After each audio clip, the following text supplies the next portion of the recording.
I hope it gets into a festival. I hope it's a name festival. I hope that people are there that like it. I hope those people happen to be at a distribution or a studio company.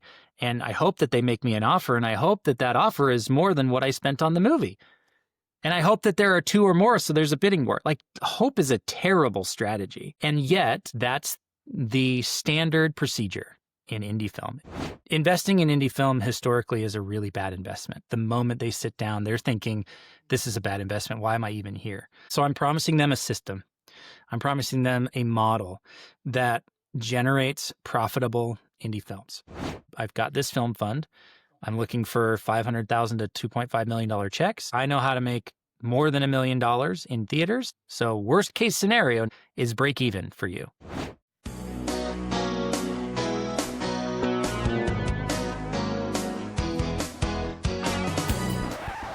Welcome to the podcast, Daren Smith. Thank you so much for having me. This is awesome.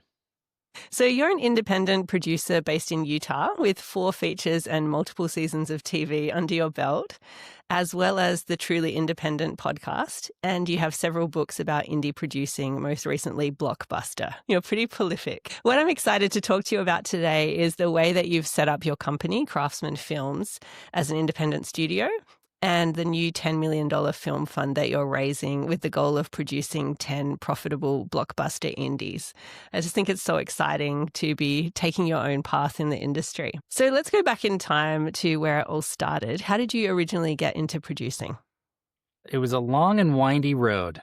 I won't go back to the very beginning, but like the short version is I grew up watching movies with my dad and loved watching James Bond and Three Stooges, and then it got into like Three Musketeers and Back to the Future. Like I loved watching movies growing up and never thought of it as a career or anything. I was very much into music. I actually went to university on a saxophone performance scholarship.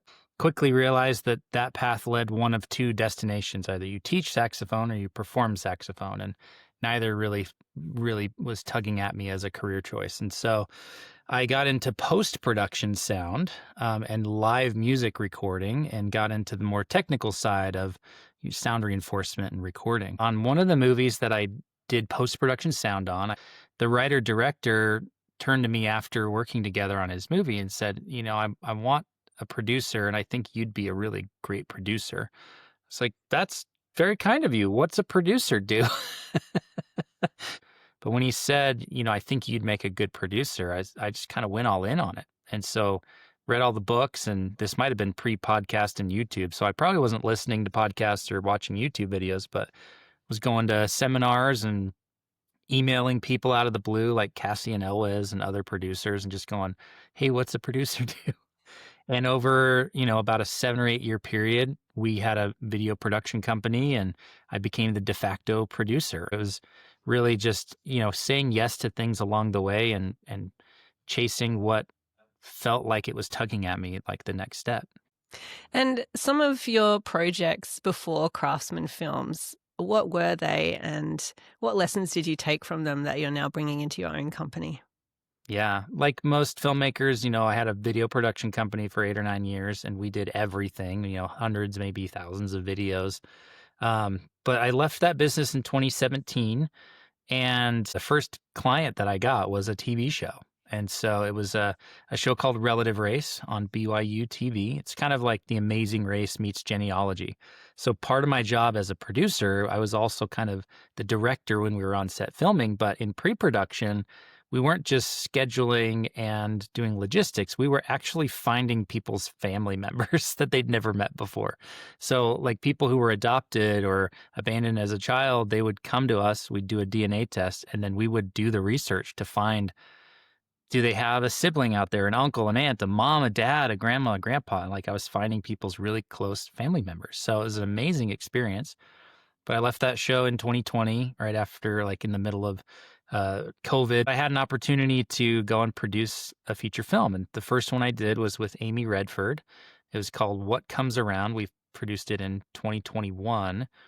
And I was hooked. I was like, this is it. I've done 4 movies since then, including that one. So 4 movies total since 2021.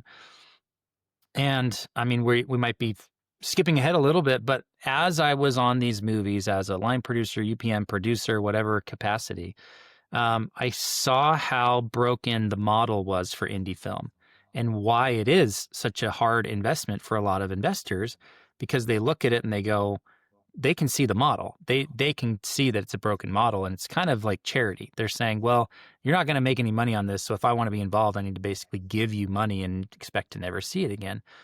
And I didn't like that aspect, like this is an industry I grew to love very quickly.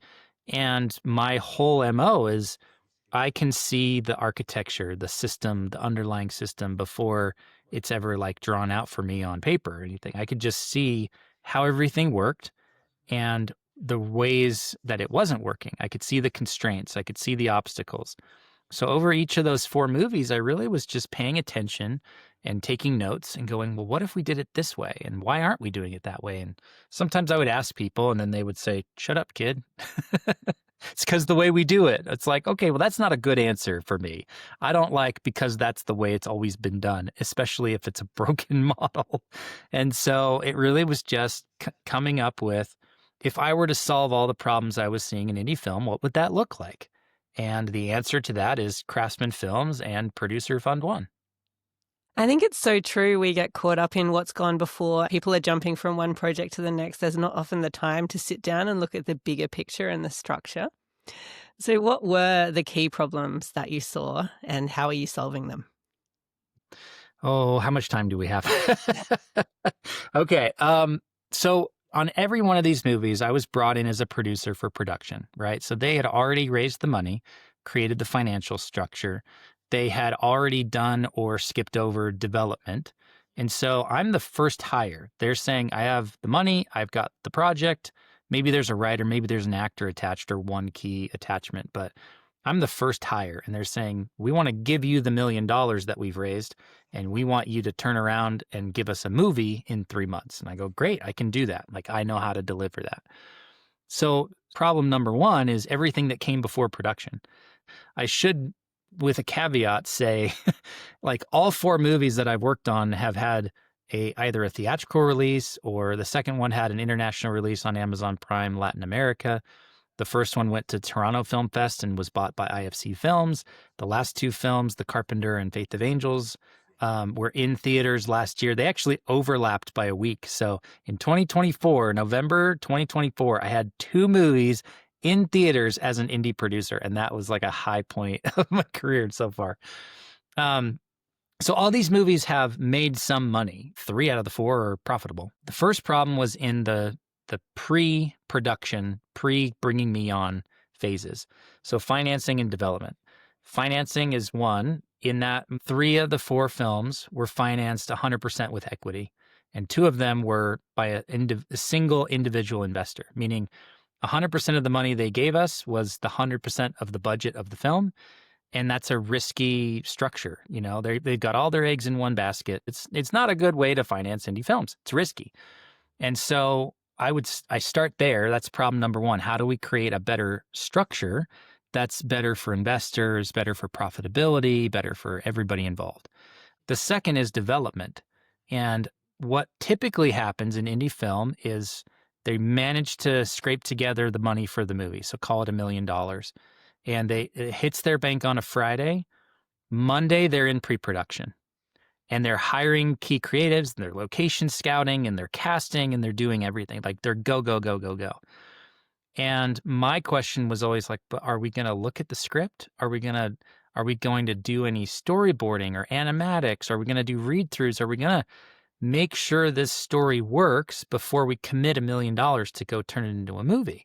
I was reading books like Creativity Inc. and studying the Pixar model and just going, if they're investing, and I use that word intentionally, if they're investing 3 to 4 years of time and money and labor and iteration after iteration, and they're willing to scrap a project at 75% of the way there and go back to the drawing board because it's not working in development, maybe it's important.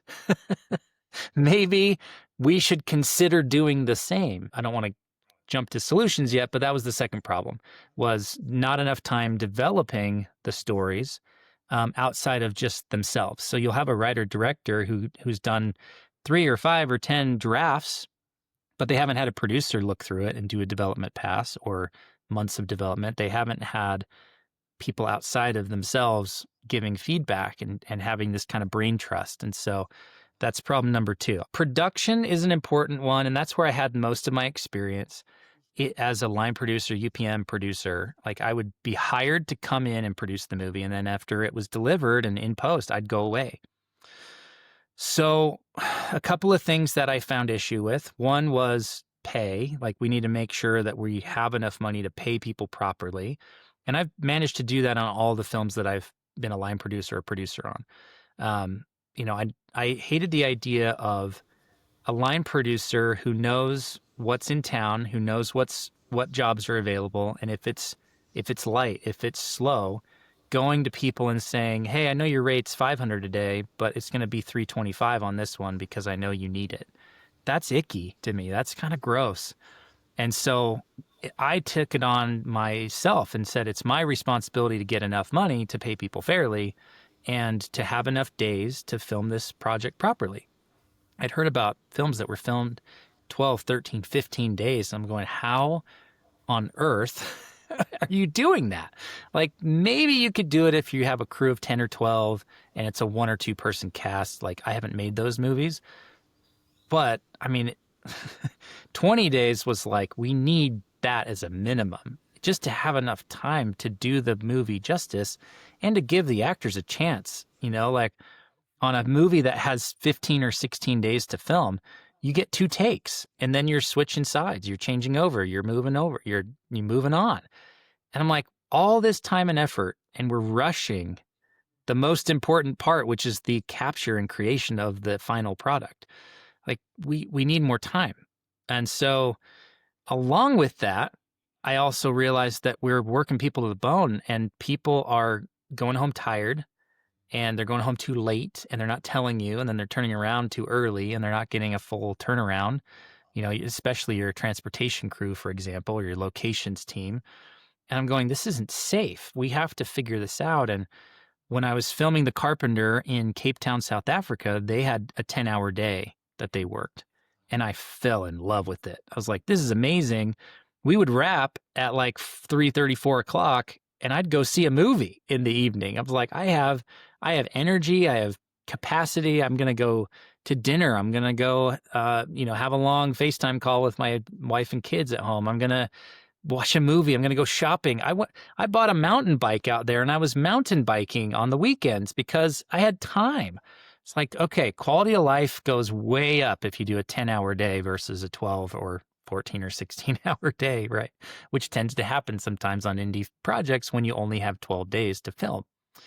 So those were 2, like making sure everybody's compensated fairly and making sure everybody's taken care of as far as health and mental and psychological and emotional. Like I spent a lot of my time and focus on set, making sure people are good, that they have what they need, that they're not overburdened, that they're not beyond their capacity. Post-production is the thing that we kind of get. Like movies don't fall apart in post. The thing that we often see, though, is that they overspent in production and they didn't set aside enough for post-production. And so you're scrambling at the end to get finishing funds, or we need $30,000 to get this song, that's going to play in the trailer and in the, the key part of the movie. And it's like, how did we not know that this song was a key part of the movie until post? Like we could have budgeted that 6 months ago, but we're telling me now and we're out of money.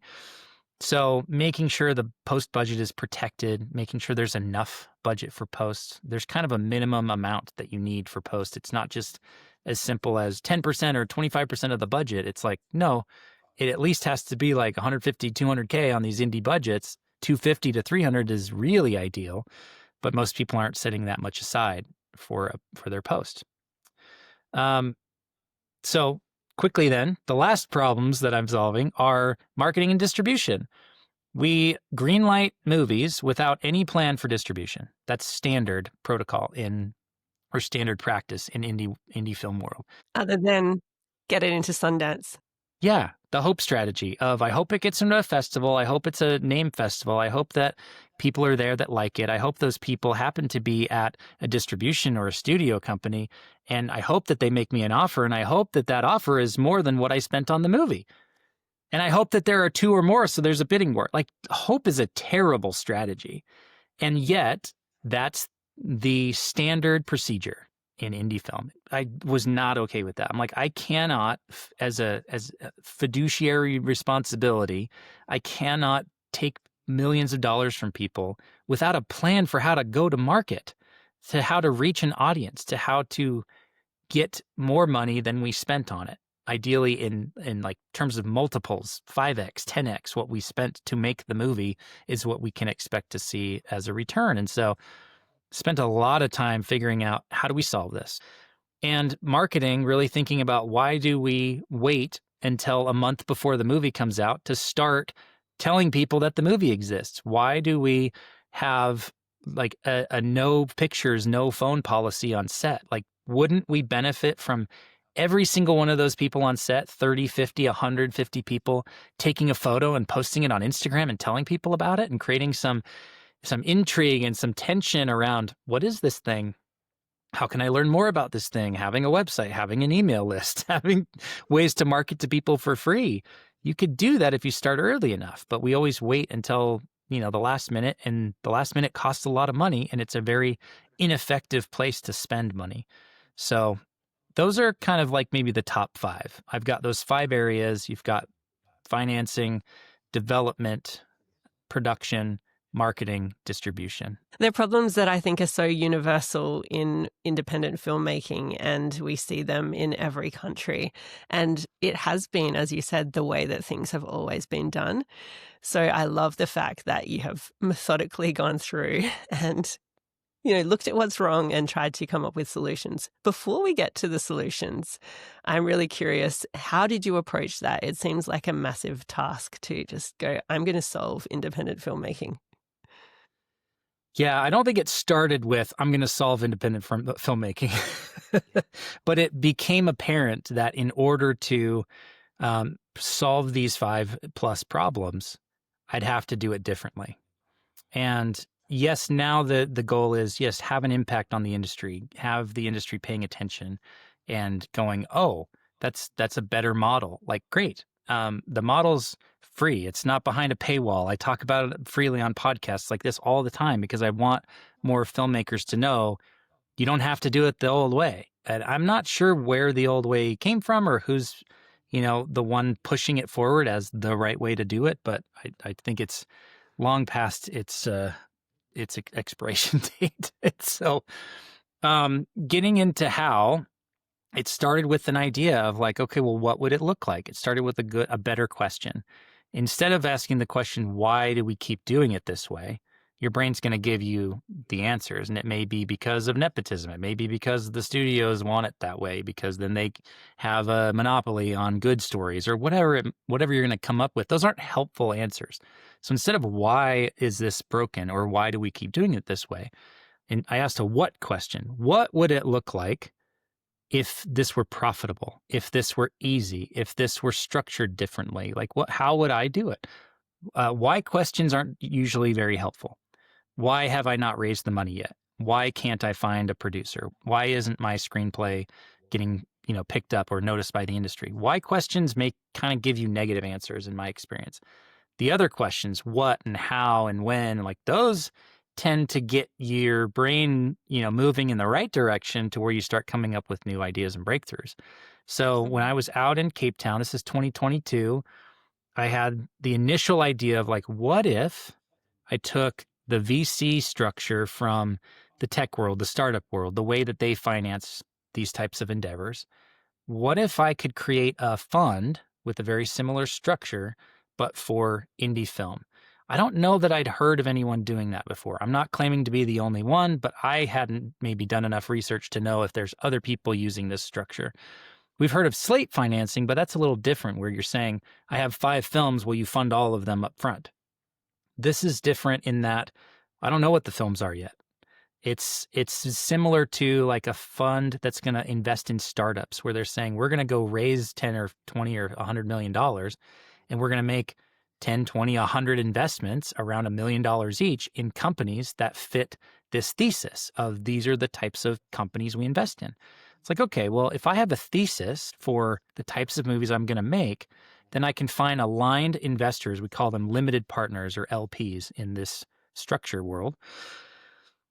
I think I could do that. Like, I would only need like 10 or 20 LPs to raise a $10 million fund, because if they're institutional investors or if they're high net worth individuals, they should be putting in somewhere between $500K and $2.5 million. Well, that's between 4 and 20 people. Great. I think I could pull that off. I think I could build the network and connect with enough people. So if that's true, then why not try it? And then it became, okay, well, I'm going to need an answer to some of those questions. What types of movies? What's the budget? How are you going to do it? How are you going to pick them? How do they make money? What's your go-to-market plan? So I started working on all those answers. And one of the big ones was, well, I'm going to need distribution up front. I'm going to need to know that I can put a movie in theaters, that I can exploit a number of different release windows, and that the amount of dollars that I can extract from the marketplace, given those number of windows, is more than we're spending to make the movie. And as soon as I cracked that, it was like all engines go, like full steam ahead. Because then I could go into a meeting with the potential limited partner and say, hey, I've got this film fund. I'm looking for $500,000 to $2.5 million checks. And I've already got the go-to-market figured out. Like, I know how to make more than $1 million in theaters or in the first year or 18 months of a movie coming out. And the equity portion of this movie is going to be $1 million. So worst case scenario now is break even for you. But mid case is 3 to 5x and best case is 8 to 10x, unless one really takes off and does 500x, like that's a possibility as well. And so it really was just about a year and a half from 2022 to, well, almost 2 years to 2024 of stress testing, putting it in front of investor friends and saying, what do you think about this? Tell me where I'm being an idiot. Tell me where my blind spots are. Until at those meetings, I wasn't getting answers to how I'm being an idiot and where my blind spots are. They were saying, how do I invest? And that wasn't the intent of the meeting, but the model presented to them that way made them go, I gotta be a part of this. And so that's where some of our first investors came from, was just me having lunch meetings and saying, tell me what you think about this honestly. And they go, I want in. It's like, oh, I guess I better open the doors so that people can get in. And so here we are. I love that you're just going out and solving all of the unsolvable problems. Now I just need to get into the solutions. How are you doing this? What does it look like? Yeah, I think we maybe take one at a time, but we can start with the financing piece. I mean, there are gurus on LinkedIn that'll sell you a $500 course on how to do it, but I'll tell you in a couple of minutes, because it's not a complicated system. You need something to offer them that is more valuable than the money sitting in their bank account. That's very simple, but that is very true as well. And so if you can go to them and say, here's how to take your $1 million, and instead of making 5 or 10 or 20% a year on your investments, you can have an impact. You can create a legacy investment. You can interact with it. You can go to set. You can go to a premiere. You can show it to your family and friends. You can watch it with your kids. That's something you can't get with investing in the stock market, for example. You don't get to go to Apple and see how the iPhone is made, or interact with it, or meet people that are working on it. You just put your money in and they take it and they don't even say thank you. And then hopefully you get a dividend next year, right? So you're presenting them with a business opportunity, not a creative project, but a business opportunity that says, here's how you could put in $1 and get 10 in a year or two. And if you can do that, they'll listen to you. That doesn't mean they'll invest, but it means you'll at least be able to take a conversation. Investors know that there's a couple of F's to not invest in: friends, family, and film. So they don't invest their money in there. And so when you go to them, you say, I have an idea for a movie. They go, no, thanks. And you don't even get a chance to present it. So part of what I was pitching when I started earlier this year, I kicked off the fundraising with like an event during Sundance this year back in January. I called it the Utah Film Investor Summit. And I just messaged 150 or so people between my LinkedIn and my email and my network. And I said, I'm doing this thing. I hope you can make it. And 65 investors showed up. It was amazing. You can just do things like that. You can just come up with an event and call it whatever you want and then invite people. And some of them will show up. Now, I've been at this for a while. This isn't my first film. It's not my first year as a producer. And so a lot of times people will listen to this and initially or immediately think, it's not going to work for me. Well, yeah, I've been at this since 2006 when I got in the industry. I've been producing since 2009. I've done 4 films and 4 seasons of TV and hundreds or maybe a few thousand videos. So take all of this with that context, please. So financing, you need to have an offer that makes sense in their language, right? It can't just be a creative project. You can't go to an investor who's looking to place his money in place or her money in places where it will compound, it will grow, and say, let me tell you about the story. Let me tell you about the actors we have. Let me tell you about the camera and the lenses. They don't care. And you're not speaking their language. They don't know how to evaluate whether that's a good camera or not. They don't know how to evaluate if this is a good script or a good story or not, because it's not their world. And so don't do that. Don't pitch creative projects. A lot of people send pitch decks and they're completely focused on story and character and the creative team. And they're going, how does this make money? There's not a word in this pitch deck about how this film makes money. So I'm out. Before you even get a chance to get a reply from them, they just hit delete and it's gone. They've got other things to do with their time. So from day one, I presented not a film, but a new model for investing profitably in indie film. Those words strung together in that order mean something, and that's in their language. Profitably invest in indie film new model? Tell me more. So words matter and what you're pitching matters. And secondary to that, so that's the 3-minute version of like how to pitch investors, but how do you find investors? Well, LinkedIn is my number one place. I just actively will connect with 100 or 200 people every week that are my kind of ideal customer profile. So people that manage family offices, people that have investor in their bio on LinkedIn, people that work at companies that are like investment companies or family offices or things in that space. If you get it's called LinkedIn Sales Navigator. You can filter down to the single person in your neighborhood that is the exact customer profile, and then you can go knock on their door and talk to them. So again, I've been at this for a year. I have almost 10,000 followers on LinkedIn. Like that helps because when I send a connection request to a high net worth individual who I've never met before, who's never interacted with me before, the first thing they're going to do is click on my profile and go, who is this guy? That's why I like LinkedIn more than texting or calling or emailing, because there's no context that comes with it. But on LinkedIn, if you send a connection request, the first thing they always do is, who is this person? They click on your profile and then my profile shows up and it's everything about me in 30 seconds. And they go, oh, wow, this guy's got 10,000 followers and he's a film producer and he has a film fund and it looks like he wrote a book and he's got this blog, and they click and there's a rabbit hole they can go down. And then what happens is I'll get people going, hey, I checked out your profile. Looks like we should definitely have a conversation. I didn't have to do anything other than show them that I existed because I just sent a connection request. I didn't even send a note. I didn't send a pitch. Let's connect. So from there, they're responding and we have a conversation and we go. You have to do it at a scale that's meaningful. So I'll quickly say this. Some people will reach out to 3 investors. 2 of them say no, 1 has a conversation, and that's a no after they pitch, and they go, well, I guess I can't raise any money. And then they stop.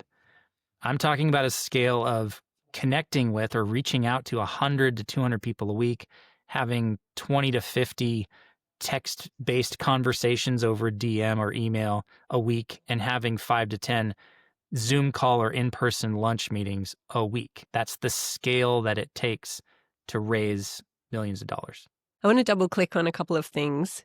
One is the branding side. You speak about LinkedIn as if it's just a given, but you've clearly put a lot of effort into crafting all of the elements of your profile and building your personal brand online as someone who is investable. The other thing I'm curious about is a lot of people are going to go, I don't have the time for that. Are you producing at the moment, or is your sole focus right now on raising this fund to then go on and make the films later? Yeah, let me answer that one first because it's a shorter answer. I'm not producing, and I haven't been on set in 2 years because after we filmed Faith of Angels, the next year was about getting it ready and getting it into theaters and making it profitable for the investors. So that was that year. And as soon as the movie came out, I went full into fundraising mode. So since September, October of 2024, it's now October 2025. It's been a year, and I'm at like 1.5 million committed towards the 10 million. And it's certainly accelerated in the last 6 weeks or so. But I mean, I had a little bit of money come in January, a little bit in like March, April. The summer was hard because I got 3 boys at home. My wife and I both work from home, but her schedule is more rigid than mine is.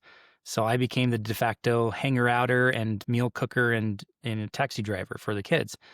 Made very little progress over the summer. It wasn't till they went back to school mid-August that everything started picking up and we now have more momentum and stuff. So yes, time is a blessing. Like it's a gift to be able to have a wife that works, to be able to, I can send an email out to my email list and get a consulting client pretty easily. So with very high leverage on my time, I can turn half a day into my time into 5 figures and work half a day a month, and there's my month. And I don't need to work full time in order to pay the bills and contribute to the family finances, right?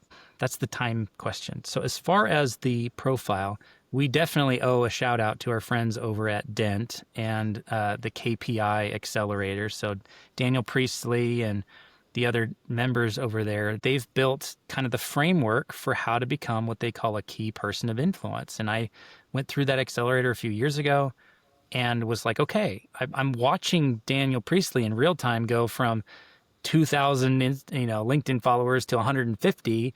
And now he can like launch a business with a post and get thousands of leads and 100 investors interested and raise the initial money of a couple $1,000,000 from a single post because of the leverage that his brand has.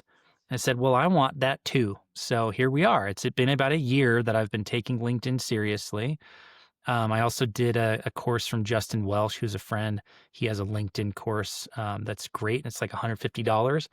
And so understanding the platform was step one, and doubling down and saying, I'm going to turn everything else off. Any other platform is basically dormant. I'm not on Facebook, Instagram, YouTube, TikTok, definitely not on TikTok. I'm not on Twitter anymore. That was kind of my main platform before it became X and kind of lost its cachet. So it's LinkedIn. And I have a blog, and that's kind of my core content. So when you talk about being prolific, I harken back to where I said I'm an architect and a systems thinker. I like building and tinkering with and optimizing systems.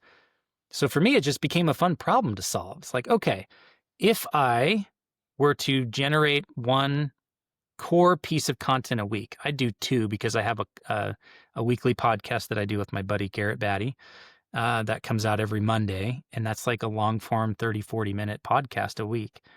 And I write generally 1 or 2 essays a week around this very specific niche of how do you invest profitably in indie films.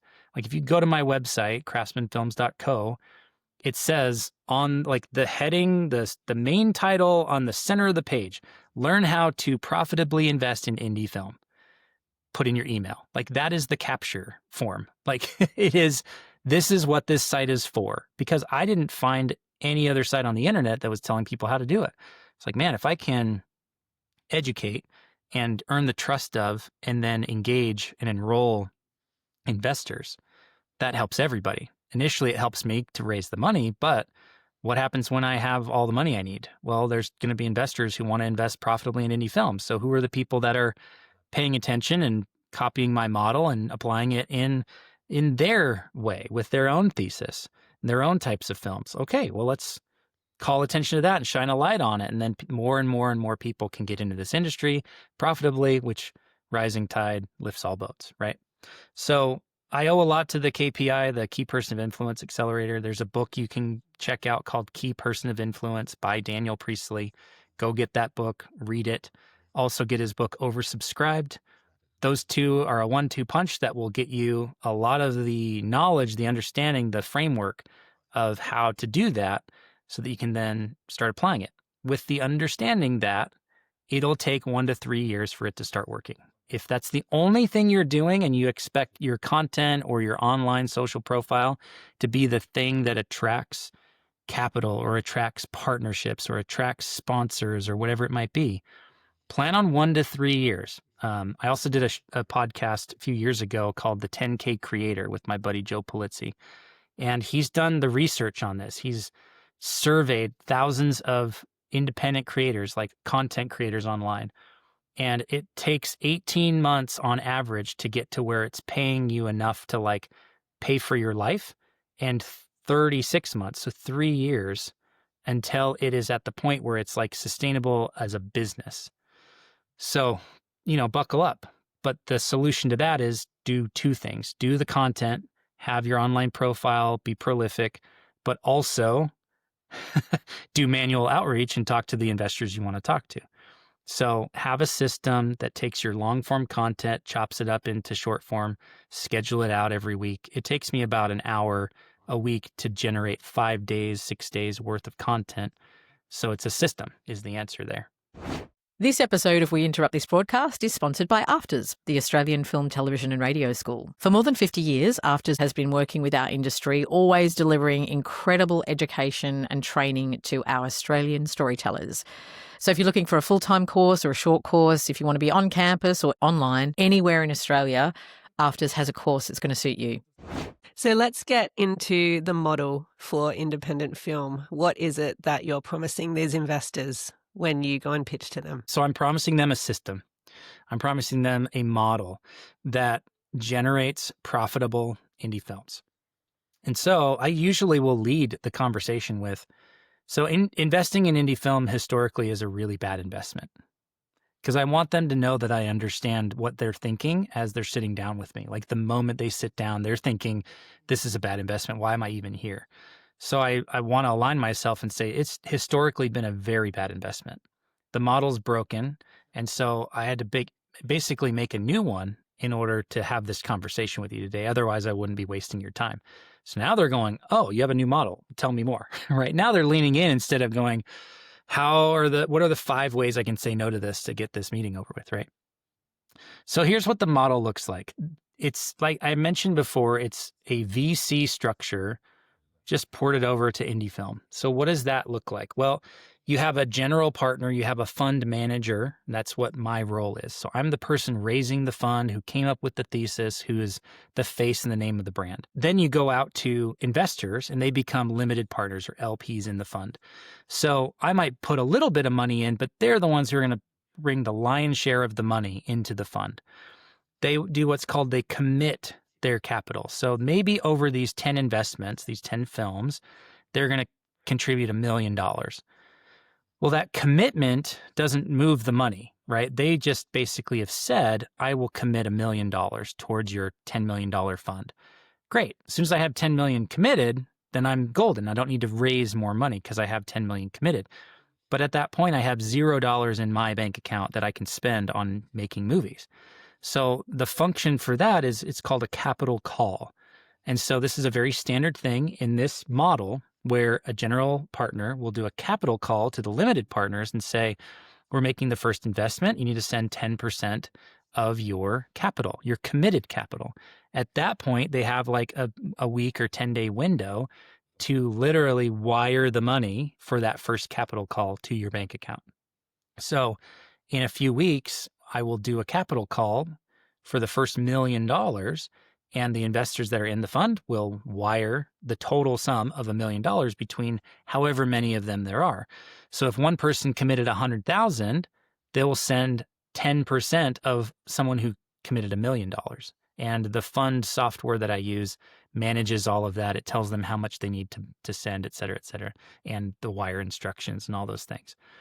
So what happens, like if you're zooming out, that's kind of the mechanics of it. But if you zoom out, what they're actually doing is they're giving you the same $1 million that they would if they were investing in a single $1 million project. But their risk has just been spread across 10 movies, 10 investments. And so if one of them does really well, then, the rest are going to benefit. And they're not missing out because they picked the one that didn't overperform. They picked the one that barely broke even. And so what they're doing is spreading their risk. It's called diversification. And that's a really good, important principle in investing, to have a diversified portfolio. I'm basically giving them a diversified portfolio with a single investment. So they don't have to go to film and crypto and real estate and this and this. They just go, oh, I get diversification just from this single investment. That's pretty cool. So that's really the way the model works, is I'm bringing money in using a VC structure, and I get paid as the manager of the fund. So it's called a 2 and 20 structure. What that means is 2% and 20%. The 2% is a management fee. You take the amount at 2% and you split it up over the number of years of the fund. So basically, every year, the fund pays my management company, myself, a 2% management fee. And so that works out to be $200,000 off of a $10 million fund, if I'm doing my math correctly. Don't do public math, especially on podcasts, because people hold you to the numbers. And so that's how I pay myself. My company will get $200,000 a year to manage the fund, which is basically them, the limited partners, saying, please take good care of our money. We want to make sure you're solvent. We want to make sure you can pay your bills and that you can give full-time attention to making money for us. Great, done. The 20% is called a carry. And what that means is you get to participate in the returns of the fund. So if you invest $10 million, that first $10 million that comes back to the fund goes to the investors. They get to recoup their capital. Very similar to a single movie in this instance. They're then going to get preferred interest, which is an interest on their capital, because you had it for a number of years, right? You were holding onto their money, so they weren't making money off that money for the time. So you need to give them that interest they would have made. So that's 20% for them. So they're going to make their 100% back plus 20 more. So that's now 12 million back. And this happens on a per investment basis, but I'm doing it globally as the fund, right? So they get 12 million back. After that, I get 20% of every dollar that comes in as returns for the fund. So if the fund returns $20 million, the first $12 million goes back to the investors. The remaining 8 is split 80-20 between them and myself. And like I said, don't do public math. So 8 million, I think, is the number. 1, 2, 3, 4, 5, 6 times 0.2 is 1.6 million. So if the fund returned $20 million, I would get 1.6 of that, right? And that's how I get upside. That's my participation in the fund. If I make these investors a lot of money, I deserve to get some of the upside, but only after they've fully recouped and got their interest. So that's the structure from a producer's standpoint. I'm not a line item on any budget of the movies that we're investing in, because I can't pay myself as a manager and as a producer. That's double dipping. You can't do that. And so it saves the movie budget a line item. And, I'm not paying myself $50,000 or $100,000 as a producer. That money gets to go to making the movie. I get paid my monthly salary from the fund, but I get participation if the movie does well. And I love that, because that's really what's important to people, is the creative side, what they're making. That's where we come from as producers. We want to create films that are going to go out into the world and have an impact. Yeah. So I want to dig into the difference between slate funding, where people are aware of what they're putting their money into. This seems a little ambiguous. As an investor, how are they trusting you? What is it that you're promising creatively in terms of the types of films that you're going to fund? Do you have guidelines around that so that they know they're not going to be investing in like a gore horror film if that's not up their alley? Yes. So one of the things that comes along with the fund structure, the fund model, is you have what's called a thesis. So if you go to any venture capital fund, you go to their website or you go to their LinkedIn page, and it will say, we invest in X, Y, and Z. These are what verticals or what industries or what types of companies we are looking to invest in. I literally just got an email back, so this is perfect timing. Thanks for reaching out. This is not something we would be able to do at the public company level where I'm the CFO. At our company, we are currently looking to acquire majority or full ownership of operating companies. That's their thesis. majority or full ownership of operating companies. I'm trying to reach their CEO because I know he's made film investments before. Anyway, but that's what they will say. They'll say this is not in alignment with our thesis. And so our mandate is to invest in these types of companies. We can't do that. I didn't learn this until recently. 2015, I was raising money for a single project. And I went out because there's a lot of venture capital firms here in Utah. We're called Silicon Slopes. And so there's a lot of tech, a lot of startups, a lot of investment money circulating here. So I got in the room at like 5 or 6 different venture capital firms and I pitched them a movie. And their response was something close to, "Who let you in here?" Because I'm not a startup. I'm not a tech company. I'm not an operating company that they can acquire full ownership of. What am I doing in here? And they may have liked the pitch, but they're like, we cannot invest in this. That's not what we do. If we invested in a film, our limited partners would have us removed. We would be fired. Oh, learned something there. Okay, great. Thank you for letting me know. I won't come back and talk to venture capital firms. Now I only talk to venture capital general partners because they're the ones who have the contacts with investors and might be able to help me on a networking side to say, oh, you should connect with so-and-so, or maybe I personally would be interested, but we can't do it through our company. So I have a thesis for the fund, and the fund is called Producer Fund One. It's separate from Craftsman Films. Craftsman Films manages Producer Fund One, but Producer Fund One is a separate entity that I'm the general manager of. So the thesis for Producer Fund One, and really for Craftsman Films as well as a production company, is films that change people for good. So it's family-friendly, values-based, PG or PG-13 films, movies you can watch with your kids that spark conversation and change people for the better, and the movies that they're going to want to watch in 30 years with their kids because they resonated so much when they were a child that they want to have that same experience with their children.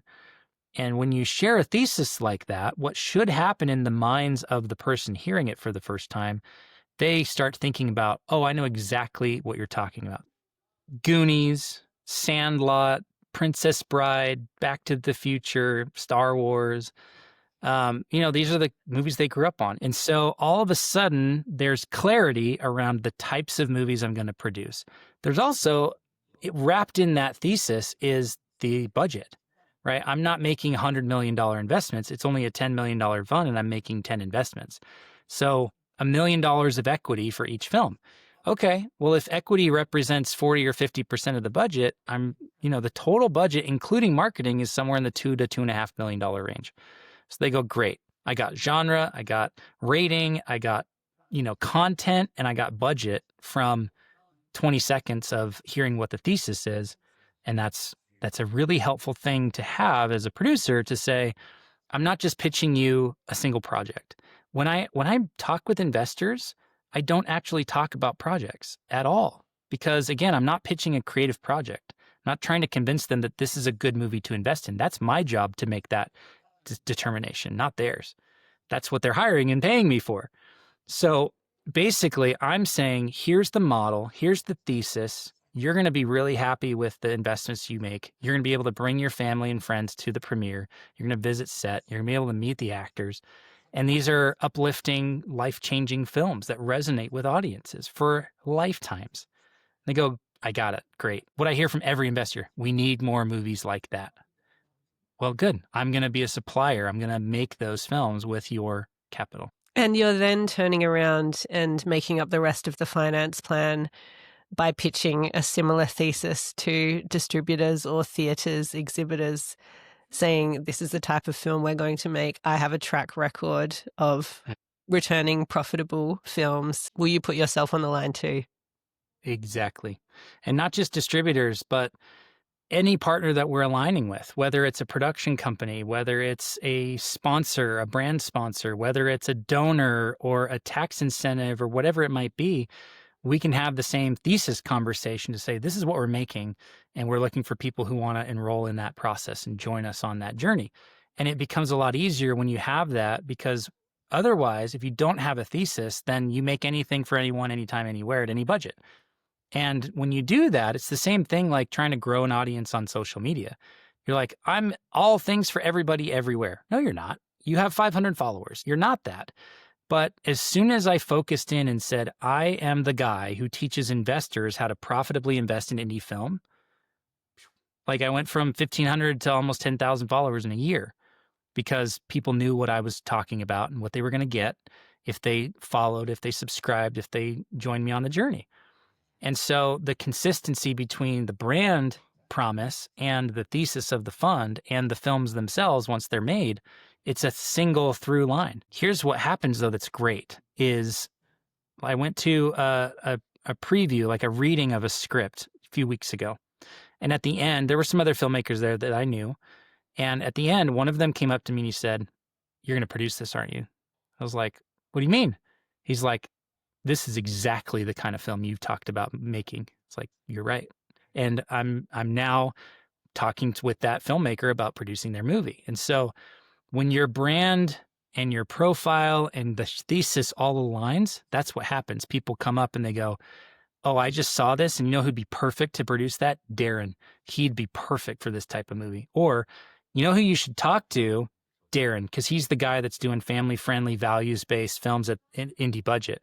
Then you become the go-to person and you get better quality content because people are coming to you first, so you get first dibs. And not just coming to you directly, but they're being referred to you. So yesterday, I had a friend, hadn't talked to him in probably a year, and he puts me in a message thread with the guy who he was talking to, who said he was looking to get into filmmaking. He's a CEO and he's had a successful career. Now he's looking to like tell some stories through film.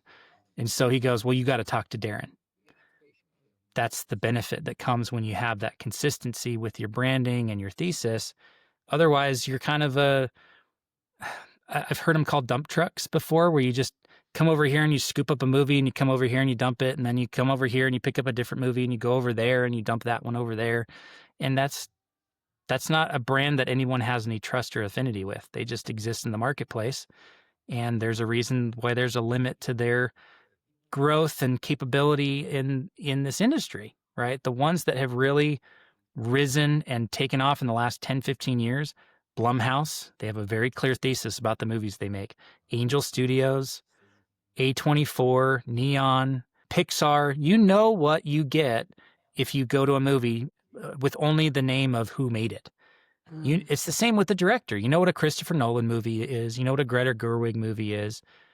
You know. And so it's about having that consistency all the way through the process for the people that you're going to end up working with. And I love that from the eventual marketing perspective as well, because that's how you solve that problem. You have consistency of brand, you build your audience on the first one, and there's so much crossover with the second film that they continue through and they become the audience for the second and the third and the fourth film because they love what you make as a studio.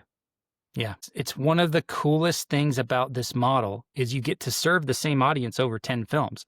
That can only help but compound over time, because someone finds you on the 7th movie and they go, "Wow, this was really good. Let me look up the movie online," and they get over to Craftsman Films and they go, "There's 6 more of these. There's 8 more of these. There's 20 more of these. Now you've got your movie nights covered with your family for the next 10 weeks, right?" And so that's what I'm trying to copy in this model, and with this idea of being a key person of influence, like it has to be consistent all the way through. So from a creative perspective and a time frame perspective, what does the next 10 years look like for you? How many of these films are you hoping to get through in that time period, if not more? And what is your day-to-day involvement going to be in the creative? And if you're not involved in every single film as a hands-on producer, then who is going to be selecting the directors and the writers and managing the actual production process? Oh, great question. So over the next little while, it's going to be scaling up to 3 movies a year. And that may happen in 2026, depending on how much we raise for the fund this year. If I have at least $3 million committed by the end of this year, I will put 3 films into production next year. But that's the capacity that feels really right. That's like the Goldilocks, perfect temperature for me and my dream business is 3 movies a year. That means each one of them gets a lot of my personal attention, but they also get time and attention from the company, because you can have one in distribution and marketing, one in production, and one in early development, right, at any time. That feels like a really great, it's about 6 months for each period. So if you have 6 months of, development and pre-production, 6 months of production and post, 6 months of really, pushing hard, getting it in theaters, getting it in its initial windows, that's a good cadence for me. And I don't have aspirations to become the next Angel Studios public company or the A24 or the billion-dollar valuations. Like, that's not interesting to me. To me, that's a status game. It's not real. Like, nobody needs to be a billion-dollar company. They may want to have the impact that is represented by $1 billion in valuation or revenue, but okay, I don't need that much. So I live in Utah. Like, quality of life here is pretty awesome on a very low salary. So if I can do 3 movies a year, everybody's happy. The crew's happy because they're consistently working. The industry's happy because I'm delivering to a studio or distributor 3 movies a year to the same exact audience. And that's one thing they love, is being able to say, oh, we have an arm for this. Like, you look at Universal and they've got Illumination, right? And so they know once or twice a year they're going to be able to serve the same audience, and they're going to make about the same amount of money, $400 million to $1 billion. And the same people are going to buy the same number of tickets, and it's a very consistent, regular thing. But they only have the capacity, because it's Illumination, it's a company. They can only do 1 or 2 movies a year. Same with Pixar, same with Disney. You don't get 10 animated Disney movies every year in theaters. You get 1 or 2. And so it's like, okay, well, what if I could deliver 3 really solid, family-friendly, values-based, high-quality movies that get good word of mouth and make, 10 to 50x their budget in theaters? Because if we're only spending $1 million to make the movie, it's not unrealistic to say it could make $10 to $50 million, especially if you've got a good distribution partner with a studio or a mini major that has the capacity to put it into hundreds of theaters and spend some money on marketing. So that's the capacity that I'm after, is getting to 3 movies a year. And really what that looks like then is I'm focused mainly on the high level fund side of things. So every couple of years I'm raising another fund, or we've gotten to the point profitability wise where we can just self-fund the next movie, the next movie, the next movie. Or we've got a distribution deal, an output deal with someone like Universal or a Focus Features or a Lionsgate that says, oh, we can go and get a credit facility. We can lend against that distribution deal and just keep bankrolling the movies that way, which is interesting because it's less expensive money, right? That's money that you pay back with interest, and there's no long-term ownership or equity participation in the film, where you do have that with investors. So at some point you transition there and you can be more profitable. As far as the day-to-day though, like I will not be the lead producer on every film. There may be 1 or 2 that I do because they're friends and I want that experience, but like, it's not the best use of my time, and that's not what I'm being paid for as a fund manager. I'm actually abdicating my responsibility as a fund manager, which is what my salary is derived from, to go and hang out on set. And so unless it's serving the fund somehow, I shouldn't be on set. I kind of step into more of the Kevin Feige role, where I'm the chief executive officer. I'm the chief creative officer. I'm the one saying, these are the types of movies we're going to invest in. I'm picking the movies. I'm developing the movies. So I'm at least in the room and being able to give a pass to, here's what I would do developing wise on the script. And I'll have some influence, not say, but influence over casting and key creative positions, obviously budget and schedule and timeline, and when those things are happening, because it needs to fit within the production cycle of our bigger company, even though it's one film. And so what I'm looking to do is really target writer-directors who are talented, who get it, who have the kind of projects that are in alignment with our thesis. And if I can find a really talented writer-director, then I can pair them with a really great producer. There's plenty out there, right? And so I really want to empower the creative people and protect the space for them to be able to do their best work. And I think you do that by, A, teaching them your method, your model, your approach, and then trusting them to go do it, go enact it without being, watched over every day. So I'll definitely visit set, but I won't be there at 6 a.m. and I'll leave before 6 p.m., right? I won't be there all day, every day. And I won't be responsible for anything set or production related, because I'm responsible for a level up from that. I'm responsible for financial and distribution and marketing and high level things on every movie we produce. So it's just about capacity and managing all that. But yeah, I'm excited because, as you can tell, I like talking about this stuff. And if I can then empower producers to learn the model from me and enact it with my help, then, if they go and do another movie with someone else, that influence, that impact is going to carry on to more people. And if at very least they just go and they have a set where people don't yell at each other, or where people get paid fairly, or that they thought to find distribution before the film was put into production, like whatever 1 or 2 or 5 or 10 things that they take away from working with me in this model, that's going to benefit the industry. And that's how I have an impact outside of just the movies that I am greenlighting and executive producing myself. This is so inspiring. I could talk to you for another 5 episodes and dig in even further. But for producers or anyone out there who wants to learn more about your model, what's the best place for them to start?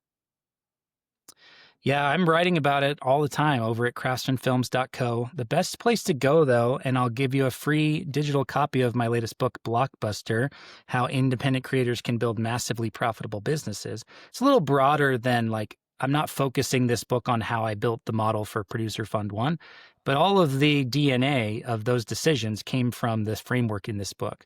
I talk about my 5-part movie framework, which is very on brand. Quickly, the framework is mindset, outcomes, visibility, implement systems, and expand your impact. And we talked about all those things in this conversation, whether you realize it or not.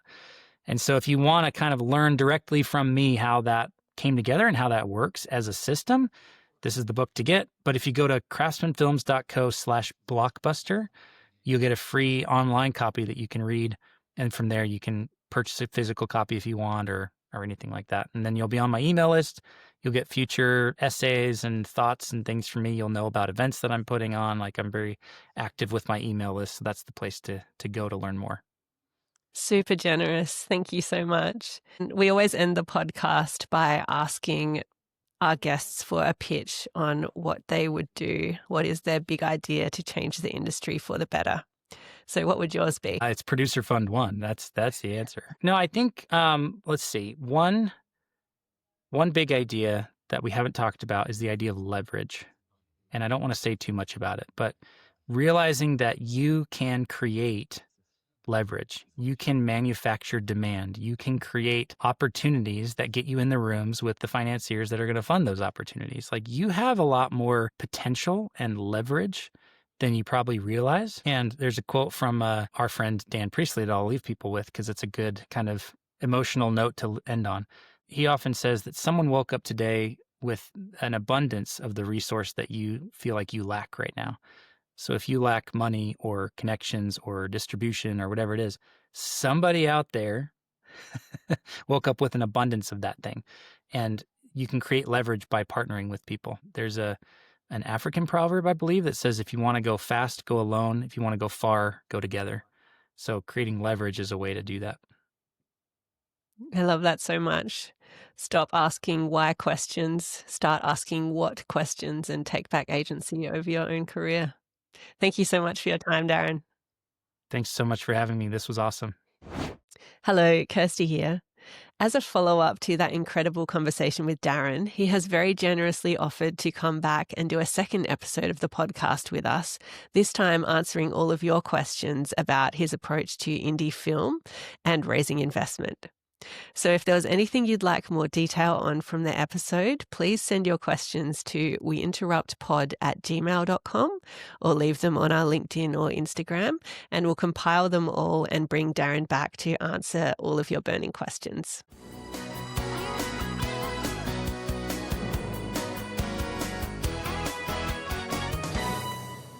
We Interrupt This broadcast is recorded on the unceded lands of the Bunurong people of the Kulin Nation and the Kaurna people of the Adelaide Plains, and we acknowledge them as the traditional custodians and first storytellers of these regions. Always was, always will be.